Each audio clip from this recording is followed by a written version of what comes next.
सासाराम लोकसभा क्षेत्र का के पदाधिकारियों का सम्मेलन है, एक कार्यकर्ता सम्मेलन है। एक विशेष उद्देश्य के तहत ये कार्यकर्ता सम्मेलन बुलाया गया है। जैसा कि मीडिया के बंधु जानते हैं कि अगले कुछ ही दिनों में पूरे देश में लोकसभा का चुनाव होगा। इलेक्शन कमीशन चुनाव अनाउंस करने वाला है। तो ऐसे में बहुजन समाज पार्टी भी हमारी लीडर माननीय बहन जी ने 9 तारीख में ट्वीट करके पुनः इस बात के लिए पूरे देशवासियों को बताया है कि बहुजन समाज पार्टी अकेले अपने दम पर चुनाव लड़ेगी।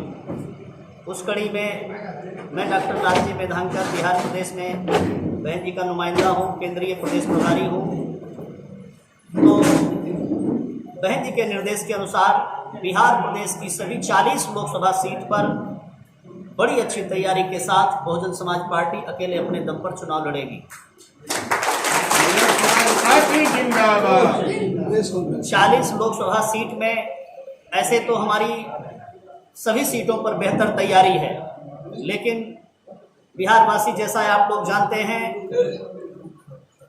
पूरे प्रदेश में जो हमारा ये कैमूर जिला है, बगल में रोहतास जिला है और बगल में हमारा बक्सर जिला है। ये तीनों जिले में बहुजन समाज पार्टी बहुत ताकतवर है और खासकर कैमूर जिले में बहुजन समाज पार्टी अभी लॉकडाउन के दौरान 2020 में जो विधानसभा का चुनाव हुआ था, वोट ऑफ परसेंटेज के हिसाब से जो बहुजन समाज पार्टी को वोट प्राप्त हुए, उस हिसाब से एमएलए तो हमारा एक जीता चैनपुर विधानसभा क्षेत्र से और दूसरा एमएलए हमारा रामगढ़ से मात्र 149 वोटों से हरवा दिया गया। गिनती करके दोबारा प्रशासन ने हेरा फेरी करके हरवा दिया गया।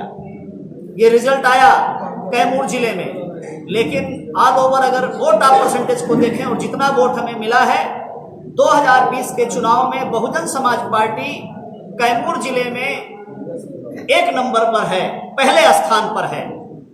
दूसरे स्थान पर बीजेपी का गठबंधन था और तीसरे स्थान पे आरजेडी का गठबंधन था, जिसको महागठबंधन कहते थे। तो ऐसे में बहुजन समाज पार्टी 1 नंबर पर है कैमूर जिले में।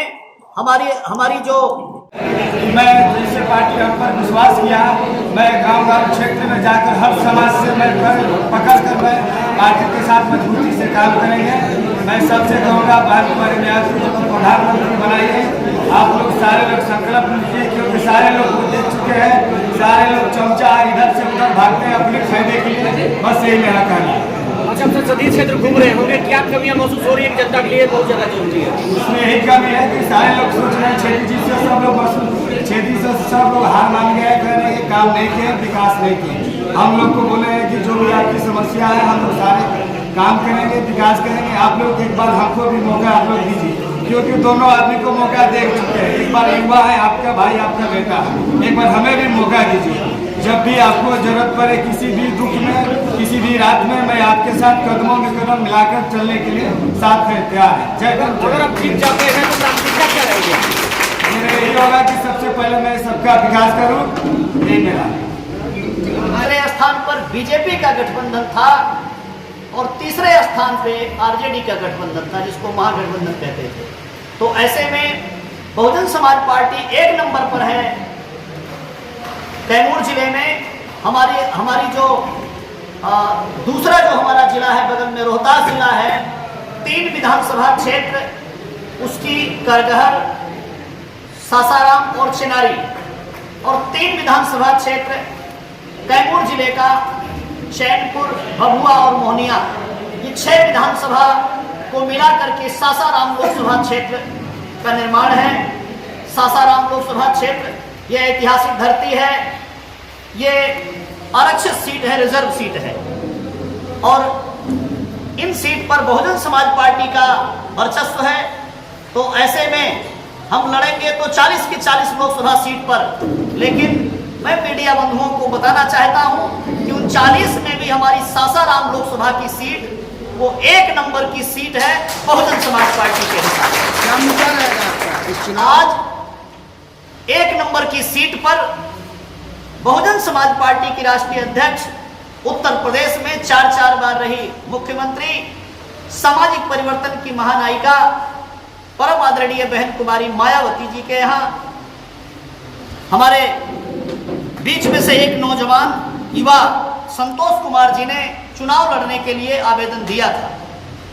माननीय बहन जी ने हम लोगों को निर्देश दिया, आप जांच परख कीजिए, इनकी रिपोर्ट बनाइए, देखिए ये कितनी ताकत से चुनाव लड़ पाएंगे और बहुजन समाज पार्टी को जीत सुनिश्चित करा पाएंगे या नहीं। इन्होंने 18 जनवरी को बहन जी के सम्मुख अपना आवेदन दिया था।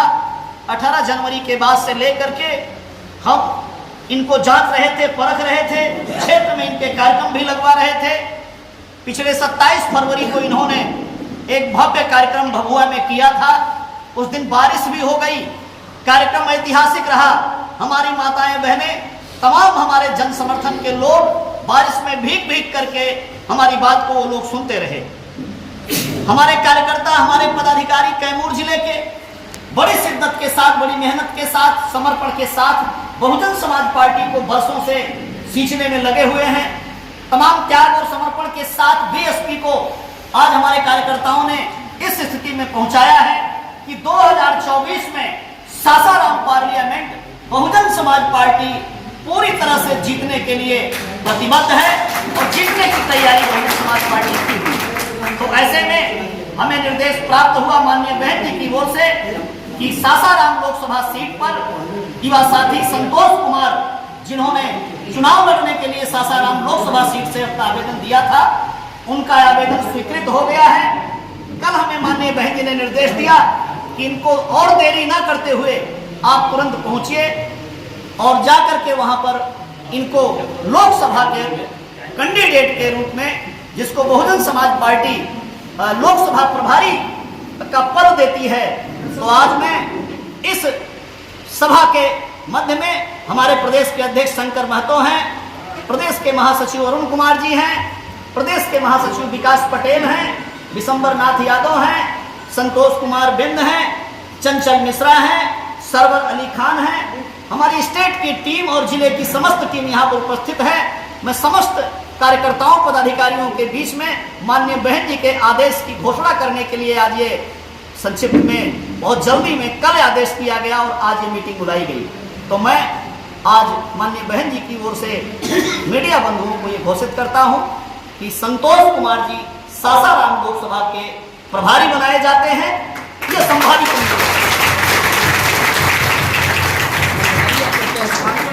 प्रभारी प्रत्याशी हमारे यहाँ दोनों कॉमन है, जिनको हम चुनाव लड़वाने के लिए सुनिश्चित कर लेते हैं, उनको हम लोकसभा का प्रभारी बना देते हैं। वो अपनी लोकसभा क्षेत्र को उसी दिन से रात दिन लग करके तैयार करने का काम करते हैं। मुद्दे क्या रहेंगे सासाराम के लिए? सासाराम के लिए तो अभी तक जैसा सासाराम लोकसभा का इतिहास है, लंबे अरसे से कांग्रेस पार्टी यहाँ सांसद जितवाती रही, सांसद बनाती रही, लेकिन कांग्रेस पार्टी ने ऐसा कोई कार्य नहीं किया सासाराम लोकसभा में कि जिससे जनता उनको पुनः लेकर के आए। और यहाँ पर जो अभी जो टर्म जा रहा है, इसमें जो सांसद हैं, तो जनता उनसे परेशान हो चुकी है, ऊब हो चुकी है। भारतीय जनता पार्टी को जनता उखाड़ करके फेंकना चाहती है, इसलिए बहुजन समाज पार्टी इस बार लोकसभा का चुनाव जीतेगी। मुद्दा क्या रहेगा? हमारा मुद्दा बहुजन समाज पार्टी कोई मैनिफेस्टो नहीं प्रेषित करती है, कोई मैनिफेस्टो नहीं देती है। बहुजन समाज पार्टी बाबा साहेब डॉक्टर द्वारा निर्मित जो भारत देश का संविधान है, उसको लागू करना चाहती है, जिससे इस लोकसभा क्षेत्र में भी, प्रदेश में भी, देश में भी बहुजन समाज पार्टी का एक ही मुद्दा होता है, यहाँ के सताए गए लोग, वांछित लोग, प्रताड़ित लोग, शेड्यूल कास्ट के लोग, शेड्यूल ट्राइब के लोग, अति पिछड़े समाज के लोग, पिछड़े समाज के लोग, अक़लियत समाज के लोग, मुस्लिम समाज के लोग और अपर कास्ट में भी जो हमारे गरीब भाई हों, जिनको हक अधिकार से अभी तक वंचित किया गया है, उन सबका कल्याण करना, उनके वेलफेयर के लिए प्रतिबद्ध होना, यही बहुजन समाज पार्टी का मुद्दा होता है। सब लड़ाई किससे रहेगी, एनडीए से कि इंडिया से? रिलायंस ये तो जनता तय करेगी, लेकिन बहुजन समाज पार्टी से इन लोगों की लड़ाई रहेगी। बहुजन समाज पार्टी एक नंबर पे है। जो भी लड़ेगा, चाहे वो बीजेपी वाला लड़े और चाहे कांग्रेस वाला लड़े, उन दोनों को अब की बार 2024 में दोनों में से वो टकराव होगा कि दोनों में से तीसरे पर कौन जाएगा। अच्छा। बहुजन समाज पार्टी एक नंबर पे रहेगी, बीएसपी जीतेगी। अच्छा, बीएसपी के जगह पर क्या आप जीतते हैं, पलटी क्यों मार देते हैं? इसमें क्या कारण है? उसमें पार्टी कुछ नहीं करता। बहुजन समाज पार्टी जिस दिन ऐसी स्थिति में पहुंच जाएगी, जब ताकतवर हो जाएगी, जब खाली 1 या 2 एमएलए नहीं जीतेंगे, बीएसपी के 10 एमएलए, 20 एमएलए, 50 एमएलए जीतेंगे, तो ये लोग फिर ऐसी जरूरत नहीं करेंगे। खैर, लोकतंत्र में थोड़ा तो ईमान बचा के रखना चाहिए। यहाँ पर बहुजन समाज पार्टी को खरीदने का काम लालू प्रसाद यादव जी ने भी किया था हमारे एमएलए को, और 1 एमएलए बीएसपी का जीता, उसको सारा मर्यादा ताक पे रख करके श्री नीतीश कुमार जी ने बड़ा सौदा देकर के, मंत्रालय देकर के हमारे एमएलए को खरीदने का काम किया है। इन लोगों को संविधान की गरिमा को ध्यान में रख करके, राजनीति में डेमोक्रेसी की गरिमा को ध्यान में रख करके इनको इस प्रकार का सौदेबाजी नहीं करना चाहिए। हमारे एमएलए लोगों की बोली नहीं लगानी चाहिए। खैर, जितनी बार इस प्रकार की घटनाएं घटती हैं, कैमूर में हमारा जो वोटर है, हमारी जो जनता है, वो ठोक करके जवाब देती है और पुनः बहुजन समाज पार्टी को जितवाने का काम करती है। तेलंगाना में जिस तरीके से बीआरएस के साथ अलायंस हुआ है, तो क्या बिहार में भी बीएसपी लोकल पार्टी से अलायंस करेगी?